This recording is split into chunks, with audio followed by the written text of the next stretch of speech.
Cuando pensamos en tanques longevos, los primeros que siempre llegan a nuestra mente son los múltiples ejemplares soviéticos producidos en la Guerra Fría, tales como los T-64, los T-62 y los T-55. Pero en el desarrollo occidental de tanques también existen ejemplares que no dejan de sumar décadas y décadas de servicio en diferentes naciones. Y uno de los más icónicos es sin duda el AMX-13, que a pesar de ser pequeño y liviano, es bastante ágil, rápido y sobre todo tiene una mordida lo suficientemente fuerte como para justificar sus 74 años de servicio y contando. Pero aún más sorprendente que esto, estamos hablando de un vehículo que se mantuvo en producción 2 años más que el mismísimo T-55, por lo que tiene mucha historia que contarnos y en el video de hoy la vamos a desenvolver. Sean bienvenidos, queridos espectadores, a una nueva entrega del Viernes de Enfrentamiento Crudo por la Tarde, donde descubriremos la amplia historia del AMX-13, una pequeña maravilla francesa de apenas 14.5 toneladas que es sin duda el canto de cisne en la categoría de los tanques ligeros,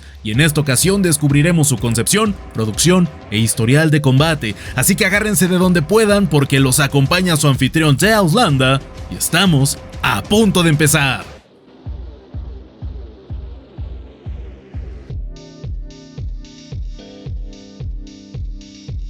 El periodo posterior inmediato a la Segunda Guerra Mundial en Francia es en extremo interesante, pues con una economía pequeña y vulnerable, sus fuerzas armadas dependían de una mezcla curiosa de armamento, la cual fue otorgada por el ejército estadounidense y otra parte del mismo era armamento alemán capturado, que si bien funcionó para rearmar al país galo en los primeros años tras la finalización del conflicto, era algo que no sería sostenible a la larga, por lo que en una de sus primeras prioridades del ejército francés, se decidió iniciar varios programas de desarrollo armamentístico en cooperación con el ejército estadounidense, teniendo un especial interés por parte del director general de armamento, Joseph Molinier, el cual impulsó varios tanques en desarrollo durante la segunda mitad de los años 40. En aquel entonces, el ejército francés necesitaba un tanque ligero aerotransportable para llevarlo con prisa a Indochina, una tarea que seguía siendo todo un reto para la época, lo que resultó en la patada inicial para la concepción del AMX-13. Iniciado en 1946, el proyecto rápidamente cambió de rumbo, pues Francia no podría permitirse una fuerza aerotransportada tan compleja en ese momento, por lo que al año siguiente se pensó al futuro blindado ligero como un cazacarros de bajas dimensiones que debía contar con un enorme poder de fuego. Gracias a que se contaba con un amplio arsenal alemán, incluyendo a los Panzer V Panther, uno de los mejores diseños germanos de la guerra, se estudió con detenimiento su poderoso cañón de 75 milímetros de alta velocidad,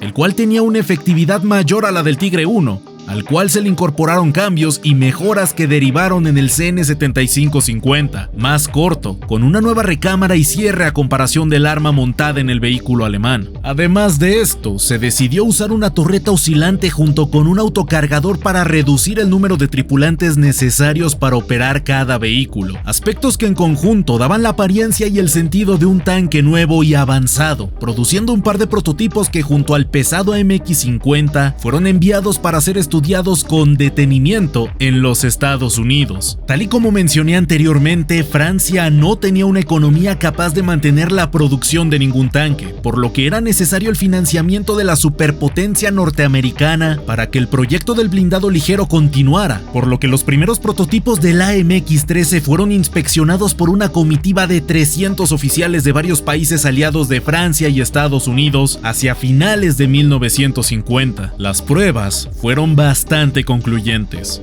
A pesar de no tener un blindaje fuerte, su pequeña silueta, su buena movilidad y sobre todo su enorme poder de fuego le hicieron recibir el visto bueno de los Estados Unidos, mientras que su hermano mayor, el AMX-50, fue descartado en esas mismas pruebas, entrando en producción el tanque ligero francés al año siguiente y contando con las siguientes características.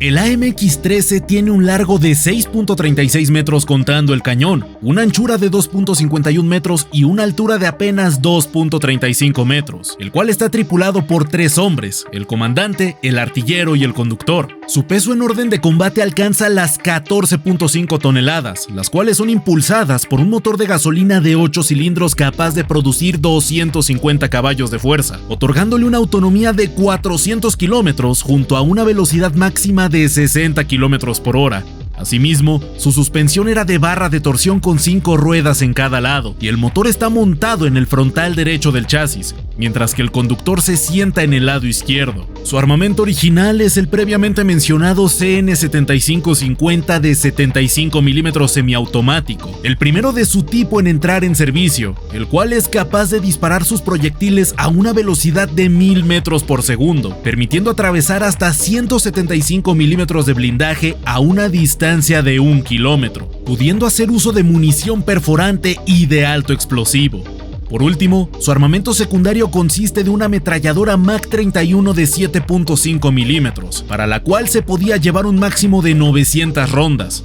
La primera orden fue de 135 unidades, que para ser completadas, diferentes partes del vehículo fueron ensambladas por un total de 7 fabricantes, tanto privados como pertenecientes al Estado francés, lo cual fue un excelente movimiento para reactivar la industria militar de la nación, así como también se produjeron desde un inicio para ser vendidos al extranjero, completando este lote para la primera mitad de 1952, momento en el que también comenzaron a ser vendidas las primeras unidades a otras naciones.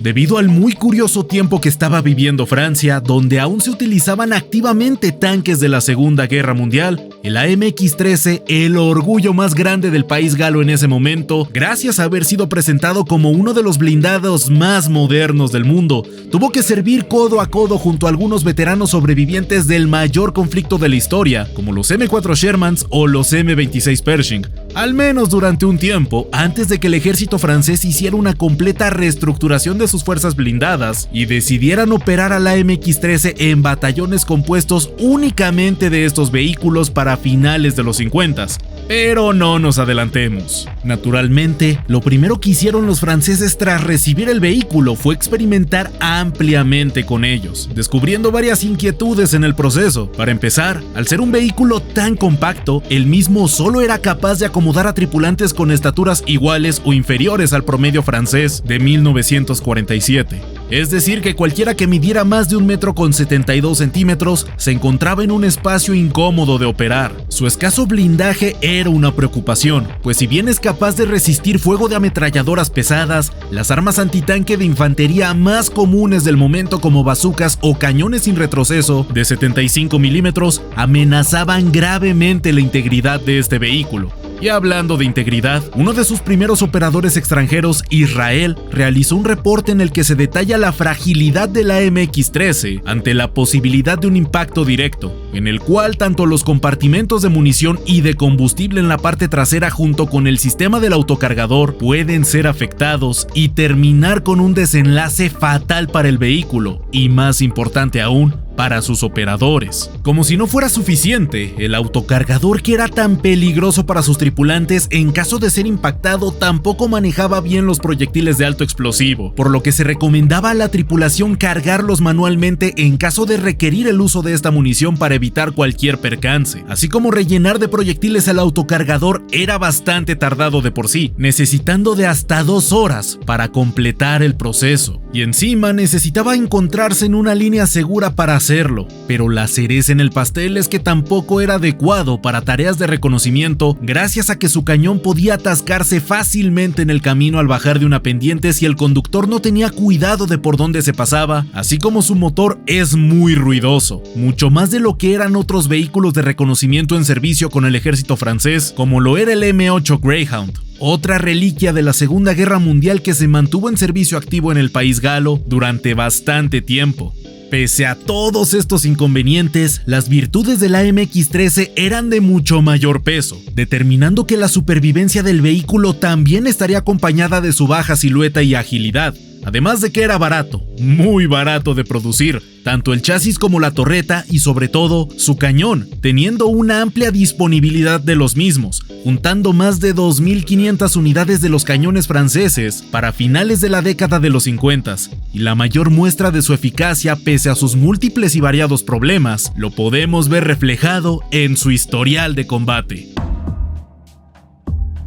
Si bien se pensó mandar el vehículo a Indochina, el ejército francés fue derrotado antes de que se pudiera hacerlo, teniendo su bautismo de fuego durante la crisis del Canal de Suez en 1956 dentro del marco de la Operación Mosquetero, desplegando algunos regimientos franceses en la zona que no vieron mucho combate, pero que se destacaron ampliamente por encima del obsoleto parque blindado egipcio. Más tarde, en ese mismo 1956, los franceses tuvieron oportunidad de usar al AMX-13 una vez más en la Guerra de Independencia de Argelia, donde si bien cumplió con su papel de soporte de infantería, seguía siendo un problema la utilización de su munición de alto explosivo, problemática que vio nacer al AMX-13 Chafe, usando la torreta del pequeño blindado para disponer del excelente cañón estadounidense de 75 milímetros que había probado ser muy eficiente a la hora de emplear su munición explosiva. Y asimismo, esta rara quimera fue el inicio de muchas más. Gracias a lo rápido y barato que era producir este vehículo, así como la sencillez mecánica de su chasis, no tardó en ser convertido a otros usos tanto por parte del ejército francés como por las naciones que adquirían estos vehículos, yendo desde plataformas de artillería hasta los vehículos de combate de infantería. Si bien el uso en combate con Francia fue relativamente bajo, el servicio que mantuvo con este país fue bastante amplio. Por ejemplo, las unidades desplegadas en la Alemania Occidental estuvieron presentes durante casi 3 décadas en la zona, así como se mantuvo activa su producción durante 36 años, desde 1951 hasta 1987, durando 2 años más en las líneas de producción que el mítico T-55. Fuera de Francia, el AMX-13 tuvo su único despliegue aerotransportado en el marco de la Guerra Sino-India de finales de 1962, donde durante los primeros días del conflicto, los tanques ligeros de la India fueron llevados rápidamente a la frontera con China en la zona del Himalaya, donde haciendo uso de la inteligencia india junto con posiciones de escondite bien repartidas, estas unidades fueron indispensables para frenar el avance chino. 3 años más tarde, el AMX-13 se volvió a destacar en el ejército de la India en contra de los M-47 Pattons de Pakistán, aunque por otro lado, durante la Guerra de los 6 días,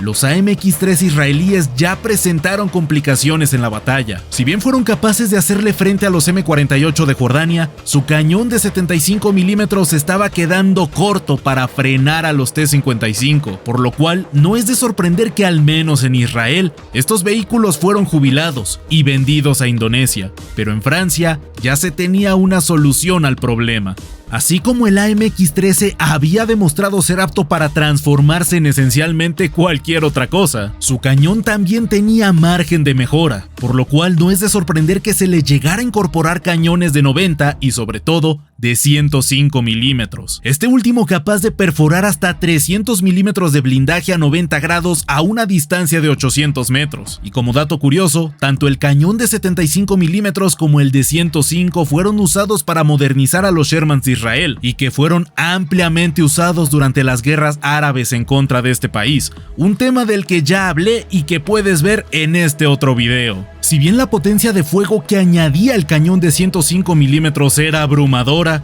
con la introducción de la MX-30 a principios de los 60s, Francia no tenía demasiados incentivos para usar al AMX-13 con el cañón más grande de todos, por lo cual el mismo se produjo únicamente para ser vendido al extranjero, llegando a diversos países como Austria, Argentina, Ecuador, Venezuela y muchos otros más. Y si existía un país que solo le interesaba el cañón, Francia también lo vendía por separado, lo que propició la creación de vehículos como el SK-105 austriaco, el cual se usa en países como Argentina, Bolivia, Brasil, Marruecos y entre otros. A pesar de que con el tiempo el AMX-13 comenzó a salir de los batallones activos del ejército francés, en las naciones del tercer mundo se encontró con un segundo aire, en los cuales también mostró ser una máquina propicia a la hora de realizar tareas de contrainsurgencia, tal como sucedió en Venezuela durante el porteñazo de junio de 1962, donde 17 de estos blindados participaron en la recaptura de Puerto Cabello, teniendo otros casos de usos similares en naciones como Camboya, por lo que a día de hoy se sigue viendo al AMX-13 en activo en algunos ejércitos del mundo, tal como Ecuador,